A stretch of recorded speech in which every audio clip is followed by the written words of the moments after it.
All right, thank you for joining us. My name's Terry Kimball, and I'm the President and CEO here at the Chandler Chamber, and we have got a great format for you today. I want to thank Shannon Smith from the Arizona at Work Maricopa Workforce Division, as well as Paula Whittakin with the SBDC Arizona Small Business Development Center. She's going to give us an update on EIDL and PPP loans, which are still relevant and still happening. I also want to thank the City of Chandler, the Industrial Development Authority, for helping to make these programs possible, because we are really all here for small business. So Shannon Smith is a business services representative for Arizona at Work Maricopa Workforce Division, and he recently joined the Maricopa Workforce after a variety of different roles, including the Phoenix Suns, as well as KJZZ KBach Radio at Rio Salado College and the Arizona Office of Tourism. Shannon has a wealth of experience in workforce development and business partnerships during his previous working in the workforce development from 2008 to 2010. In addition, Shannon has a master's degree in organizational management, and he's a Marine Corps veteran. Thank you very much for your service. He enjoys playing golf and spending time with his family. So Shannon, thank you so much for joining us. And I'm going to turn this one over to you. Well, thank you very much. And I'm glad to be here. Appreciate it. Welcome, everyone. Glad to be here to present what we do over at Arizona at Work Maricopa. So just to add, I have a colleague of mine that will be chiming in possibly if any questions come up in regards to things that the state does, and that's Marina Quiros. So she's probably on the line with me too. So as well as some of my other colleagues that I work with at Maricopa Workforce. So glad to be here, and we can go ahead and get started. So this is just basically I wanted to cover some of the things that we do at the county level. Remember, we're all in conjunction with each other. We all work well with each other in terms of the state and the county and a lot of the cities. So the branding of Arizona Workforce covers a lot of the bases in terms of what we do in workforce development and helping the community as a whole, job seekers and employers. So next slide.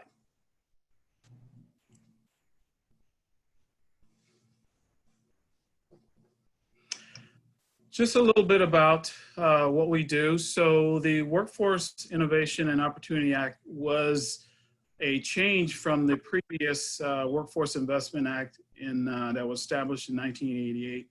So effective July 2015, it was changed over to the WIOA instead of the WIA, which some of you may have been familiar with. So with that, the WIOA really focuses on business services a lot more, and as well as regionalism.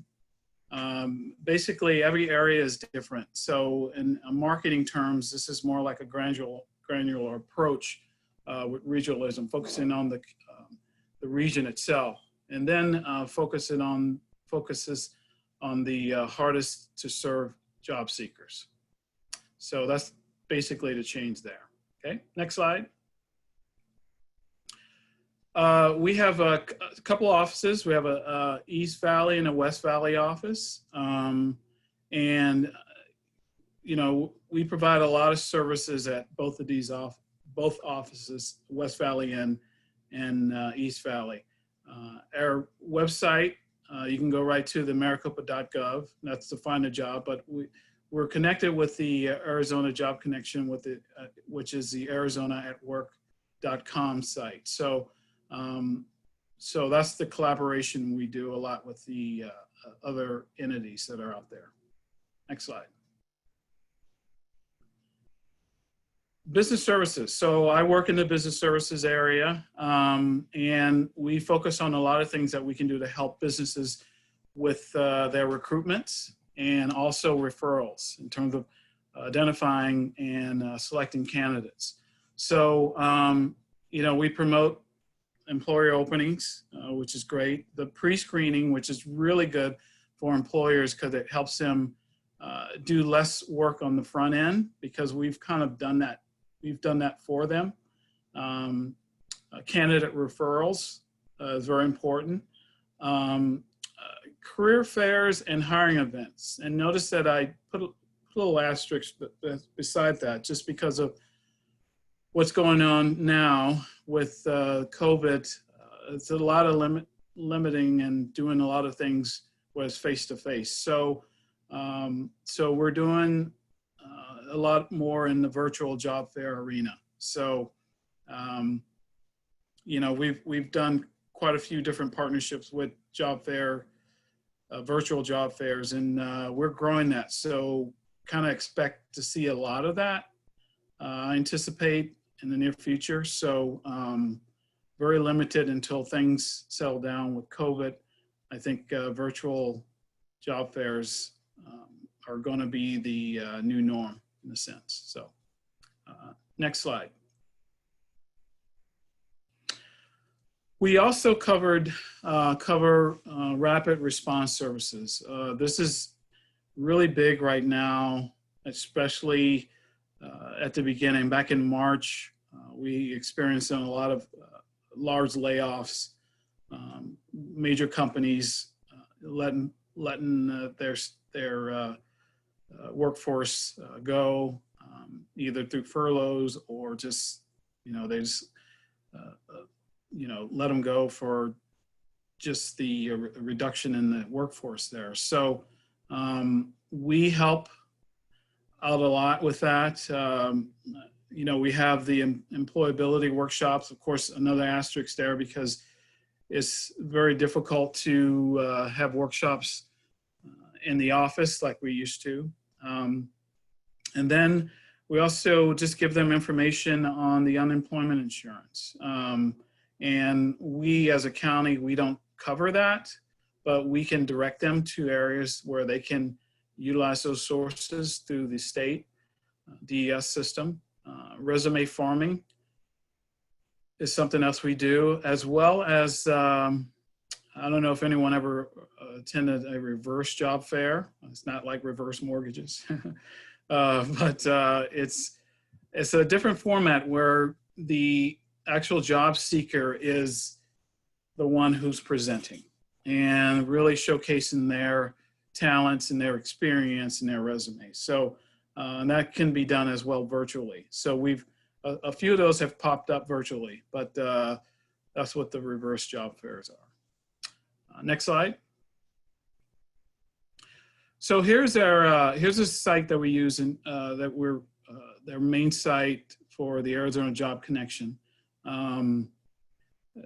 Basically where the jobs are right now, what employers can go on to post their jobs. As a process, let's go into this website, and job seekers will go on and search for jobs. As you see, I pulled this on Monday. So as of Monday, there are currently 65,244 jobs out there. In terms of resumes that are on the site that are posted, you can see the 13,000, almost 14,000. So there's a lot of jobs out there now. I attribute this to the amount of positions that are available. Most of them are, probably a little bit above probably a minimum wage positions. Some work from home. So there's a variety of different jobs, and a lot of different professional positions are posted on it as well. So, but here's a current count. So it's quite a few, as you can see. Next slide. So we do a lot of data research in terms of tracking progress in terms of the county. Remember, Maricopa County is the 4th largest county in the country. We're inching closer to Houston, the county that's there. I forget the name of the county that's over there, but we're probably going to be 3rd because this county is growing tremendously. So a lot of counties look to us and see what we're doing. I mean, we are a role model in a sense in terms of county, in terms of what we do, especially for where the jobs are. So with that, so this is a stat that kind of shows where we are based on national, where we are nationally in terms of statistics for hireability. And you can see that based on 100 nationally, it's around 45%, but we're at 37%. And potential candidates within the workforce, you can see quite a few direct employers currently competing for those particular employers. You can see that as well. Open positions, very close to the data that number that I showed you earlier. So, but this is some great tracking that we have that can help employers with identifying if they're not utilizing some of these data points and statistics that we're able to access. Okay, next slide. Occupational training. So this is key because you as employers, you want the best skill workforce as possible. And you want to get job seekers with a lot of skills that can match based on what you need. So occupational skill training is a lot what we do in a lot of different areas. If you can go to the next slide, it kind of ties in. So the Arizona Career Readiness credential is a source that has training, a lot of soft skill training, basically things that employers needs: communication, good writing, math skills. So this program helps train those job seekers to, have experience or just be ready to jump into any role that you as job seekers will need. So this is a great program, and it's an accreditation. So our trainers have to go and get approved through this accreditation. So it's really a way for us to really show that, we have the evidence-based as well as the credentials to train and have these folks ready for the workforce.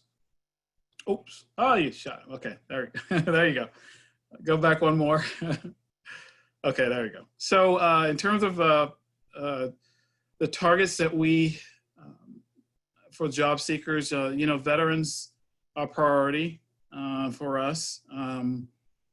In fact, we have in our centers, we have computers for veterans to use, which is really nice amenity for our veterans. Youth services, which is another program that we identify. Reentry, those that have been incarcerated. We have a Smart Justice program there. The next two kind of tie in together, strengthening families, and 2Gen, which is a initiative to help families and younger kids, and these two kind of really tie into each other for just helping working families to with finding jobs, getting the training that they need, getting their if they need their GED or something like that. So those are important. And then of course we partner with organizations for hiring events. I mean, this is key. We help out the community and organizations that need the assistance with hiring, and we promote that. So next slide. So when you go on to the Maricopa.gov site, it allows you to select some of the options, and we have career counselors that will reach out to those folks that will need assistance in certain areas. So they check any of these that will apply to their needs. A lot now, obviously, resume assistance.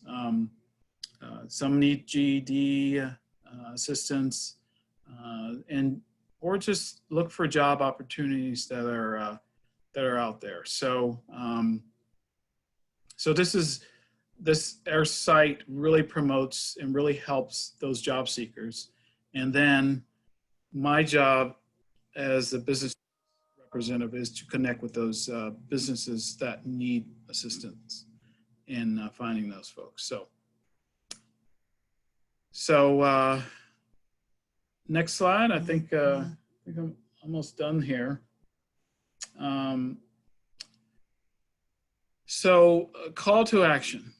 This is, where you can reach out to us if you need it. As a business, if you're hiring, just reach out to us.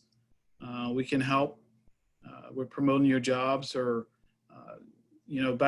back when we were able to do on-site recruitments, you were able to come into the center and set up a booth, and we promote it, and folks will come in and apply for the jobs that you need. If you're laying off,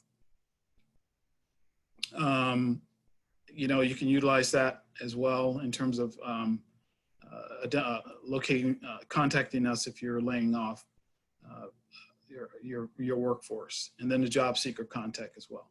Okay. All right. Questions? All right, Shannon, thank you so much. We do have some questions that have come in privately, and I want to go through a couple of those. The first one is, can anyone take the skills training courses that you talked about? Yes. So those skill training courses, they just sign up. There's no cost. And they can take those courses if they, identify whatever that they need with some of the skills training. So yeah. Is it a certification that you get, or a certificate, or how? Yes. So once you're finished, you'll get a certificate of certification. And are they all online courses? Some are. So some come into the office. I noticed lately someone came in to do a typing, and so they came into the office, and it's in a training area, so it's very limited, where they take a few folks at a time. So okay. The internships that you spoke about, are the internships paid internships for employers to tap into, or are they internships for credit?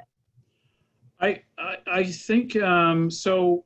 And that's something that I'll probably, based on the employer, and it again, it all depends on the employer. So if that person can reach out to me with my contact, and I can answer some of those questions. Absolutely. Yeah.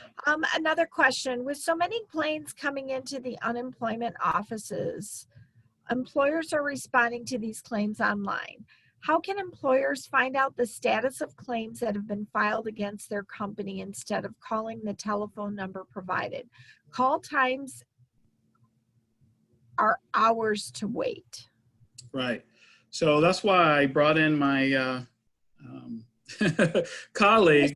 Colleagues, I love yes. it. Yeah, because I we anticipate some of these questions will come out obviously now. So Marina, are you there to answer that? Hi, I am Shannon. Thank you so much. So basically, to be completely honest with you, we are definitely trying to refer people to both the interactive voice response system as well as the internet, hopefully to address some of their questions. We understand the volume of calls and claimants continue to be a challenge. So the department continues to hire more people to handle the workload. Right now, I would definitely encourage people to look at those alternatives, look at sending emails and seeing if that would, help expedite their their questions being answered. Otherwise, I highly suggest people trying on Sundays. I've heard that Sundays are the best days to get across because not everybody is aware that we are open on Sundays. So being a business service representative, I apologize, I don't have, I wish I could help alleviate those concerns, but my best advice is going to be definitely log in on a Sunday or call in on a Sunday. And I could definitely provide that information. If anybody would like to reach out to me directly, that's fine as well. And I can be reached at mmquiroz, so that is mmquiroz at azdes.gov. Once again, the questions directed towards me should be very, when it comes to unemployment, unfortunately, I won't be able to send those out to unemployment. I don't have contacts there. But if they have, specific questions that I may be able to help with, they're more than welcome to reach out to me. Marina, I'm going to ask that you repeat your email one more time so that I can put it in the box here for anybody who knows that. It's M is in Mary, M is in Mary. Oh, there you go. Perfect. I will No problem. out to all of the attendees. So the other thing that came up is that was just sent to me was the internet. Once you've logged in, has a drop down button, and AZ as a state is not listed on that. Is that in reference to the unemployment? I think it is. Okay. I don't know the answer to that. Unfortunately, I can look into it. So Yep. If they can send that to me specifically, I'm not aware of how that function works, but I can look into it and send that over to the appropriate person. Great. Okay. Another question. And are there any benefits to hiring somebody that is going through the Arizona at Work site? Can you talk a little bit about that?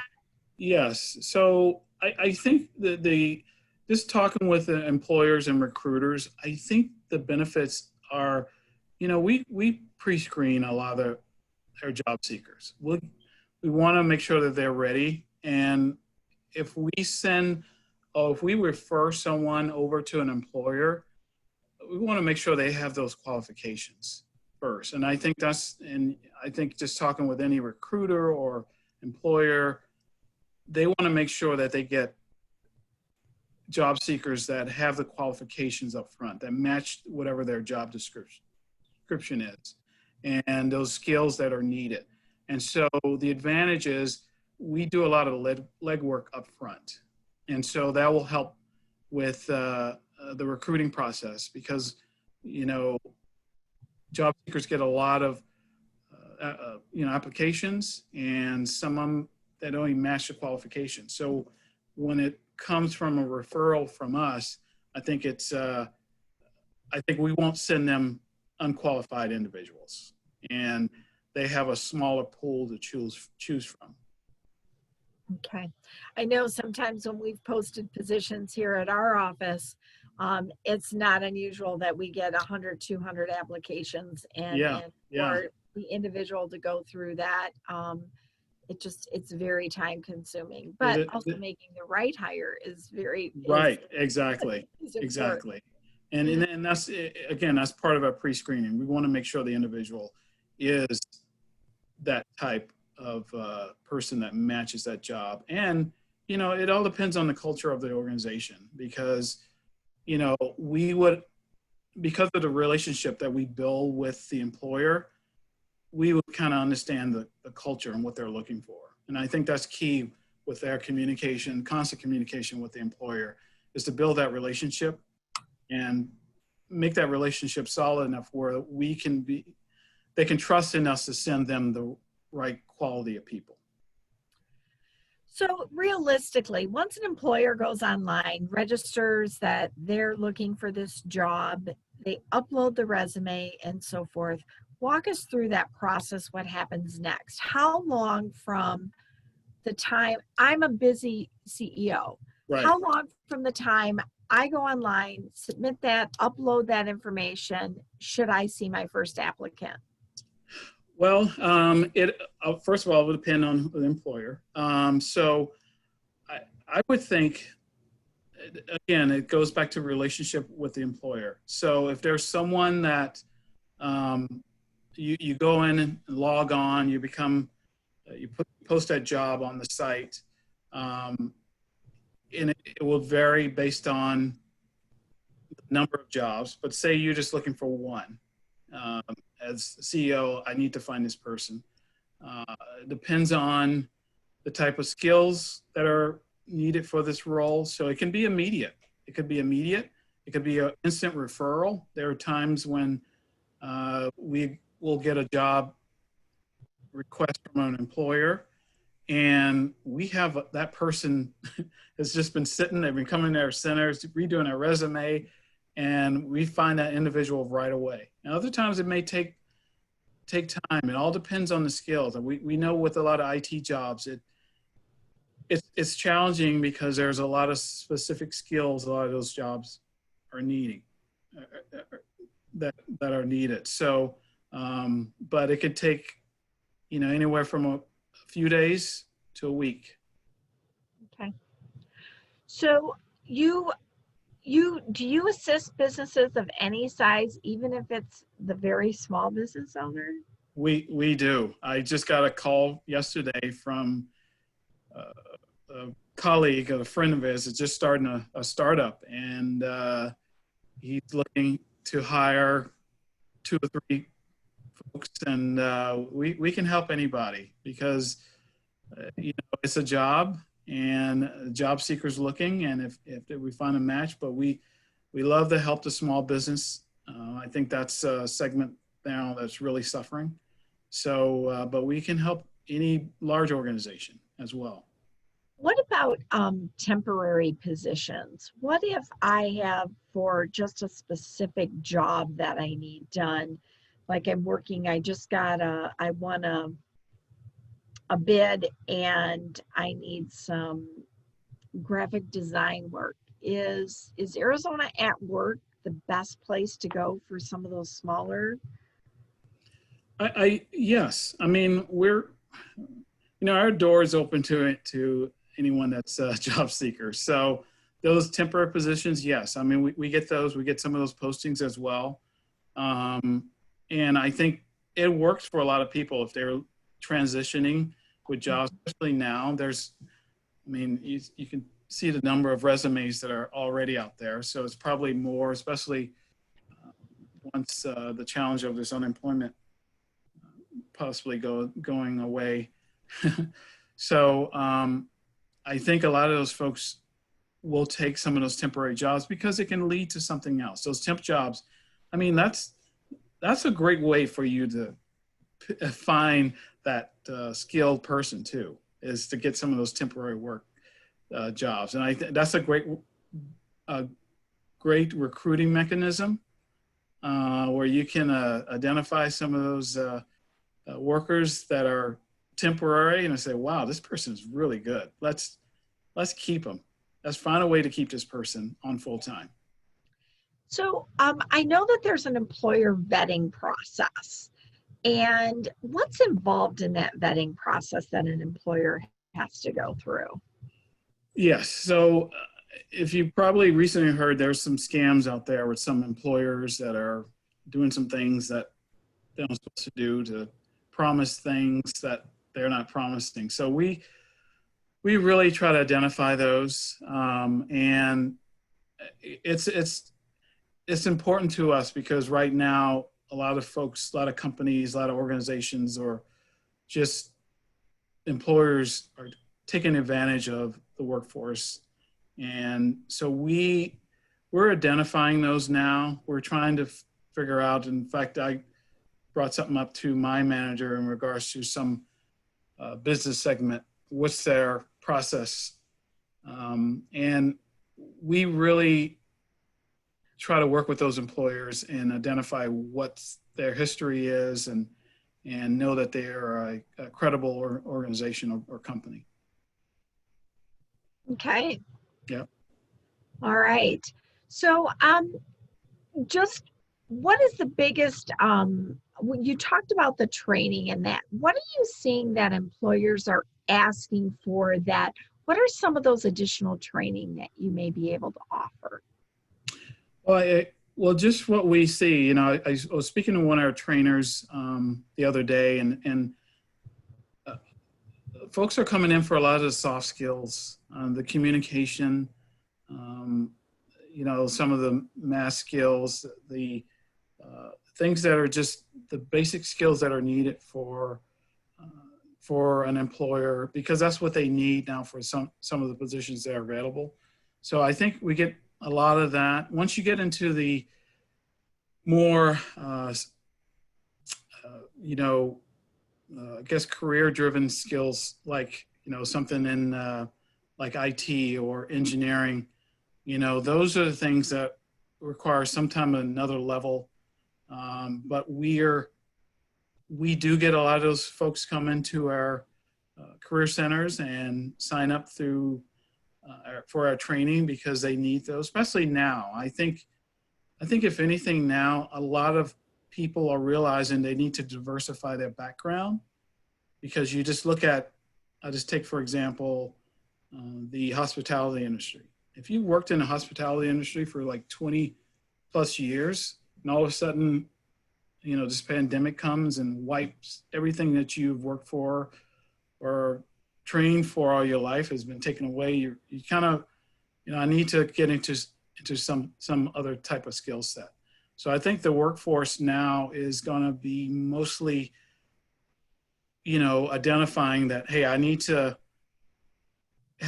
diversify my career in a sense. And, you know, no one could predict, you know, what has happened over the last few months happened, but it's, I think now it's a wake up call for a lot of job seekers and employers, because they have to adjust. I mean, you're going to see a lot of companies now keep their employees working from home, which helps out that family life balance in a sense, but it's also, it's an incentive.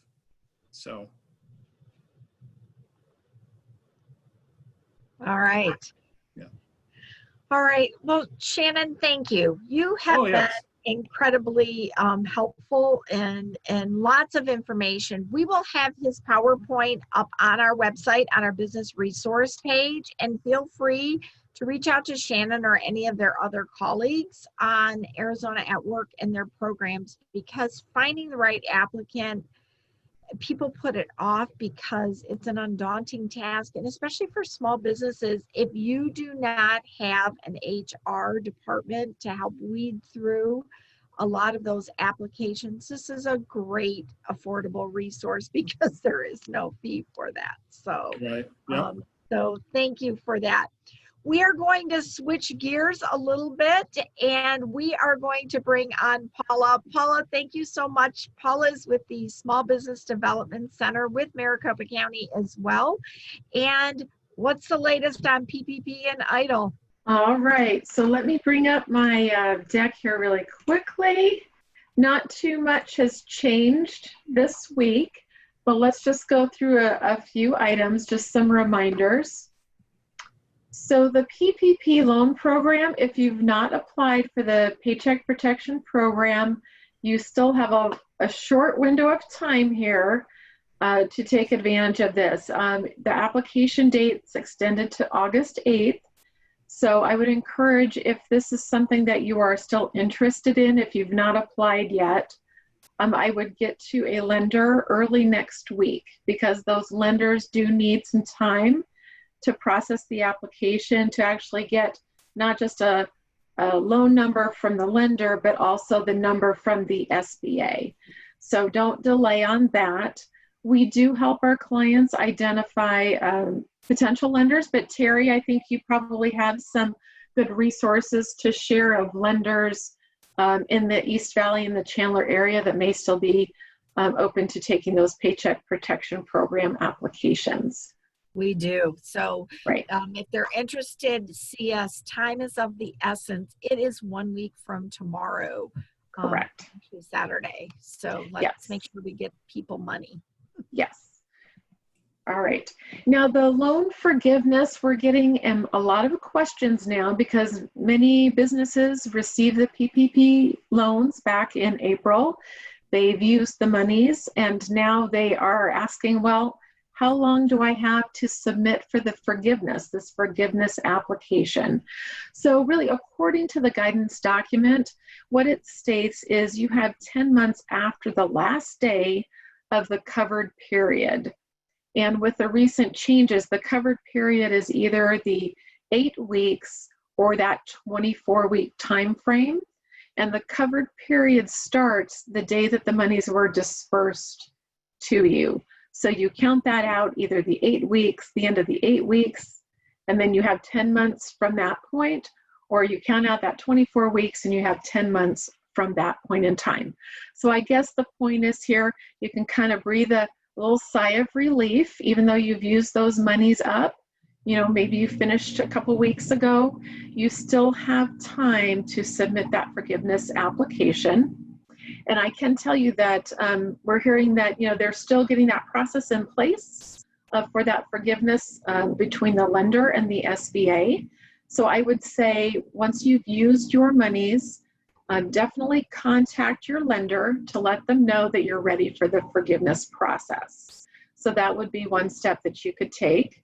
And then the other is, if you want to get familiar with the applications as they are right now, there's an easy application, and then there's a more comprehensive application. So as you look at that, I would say start and look at the easy application first. And there's some check boxes in that easy application right up front that kind of takes you through 3 scenarios. So if you fall into one of the 3 scenarios as that business, you know, you can use that easy application. Congratulations on that, because it is easier. And then if not, then you'll have to go to the more comprehensive application form. But you will find those documents at the U.S. Department of Treasury website. I've got the link shown there on the screen. So I would encourage you to at least download the applications, just kind of take a look and get familiar with those forms. And then contact your lender to let them know that you're ready for the forgiveness process. Okay, the EIDL loan, this is that Economic Injury Disaster Loan Program. That portal, this is through the SBA. And this is still open. The portal is still open for the economic injury disaster loans. These, the EIDL advance grants, however, are no longer available. And just to refresh your memory about what these loans are, this is where businesses are eligible up to $2 million. What we're still continuing to see from our clients is they're capped around $150,000. The interest rate is that 3.75 for small businesses, 2.75 for nonprofits, terms up to 30 years with a 1-year deferment on the first payment and no prepayment penalties. Now, these loans are really intended for those businesses who have been impacted by COVID. And the use of the funds is intended to be, you know, to cover those fixed expenses that are not going away, even though you don't have the revenues coming in the door. So, you know, it can really help at a difficult time when we're still trying to get through this period of time. We do have businesses asking, well, can we use these funds for growth, right? Maybe to get a new location, expand operations. And the answer to that would be no. You also cannot use it to refinance existing debt. So you cannot use the monies for that purpose. It really is intended for those impacted by COVID to cover those fixed expenses that you have. So I would encourage you, if you have not applied, go to sba.gov, and let me just back up one more time here, and you'll find that application online at sba.gov. Just follow the links for the disaster loan programs, and that will take you to it. Now, some of our clients, you know, they've gotten these, they've maybe gotten the advance, but they've not heard back whether they've been approved for a loan. Some clients have gotten contacted, but they're struggling to get in contact with the EIDL group to find out the status of their loan. I would still encourage you to contact that customer service number. If you find you're not getting answers when you contact them the first time, be persistent. Continue to try and call back. Sometimes it helps to ask for a supervisor. So be persistent on that. If you're still running into some problems, we are trying to help our clients at least get in touch with someone within that group to get some answers if you're really struggling. So I would say, reach out to the SBDC, and we are a separate organization completely from the disaster loan group, but we do have a couple of avenues that we can try to resolve some of your issues. So we're willing to try for you. Can't promise an exact answer, but we're another resource for you. We want to try and help you through and get those loans that you need. And so just really quickly about the Small Business Development Center, we are part of America's SBDC, the Arizona Network. We offer no-fee counseling services. There's no catch to that. We are funded by the Small Business Administration at the federal level and Maricopa Community Colleges. And we are here to help our small businesses in Maricopa County. We are focused a lot on these disaster loan programs, just helping everyone navigate the application process and now trying to get through the forgiveness process.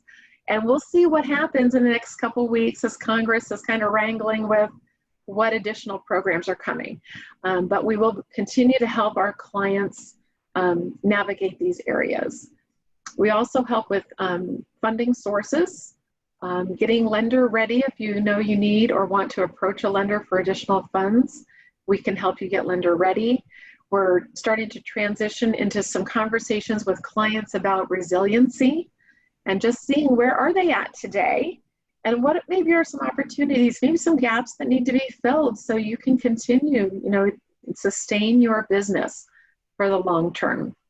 We offer a variety of assistance, not even shown here, but keep in mind we do have experts in export and international trade and government contracting. We have clients that they're trying to pivot and expand and find additional revenue sources. And so these might be some, niche areas that might be of interest to you. So if you are interested in our no-fee counseling, it's very easy to contact us.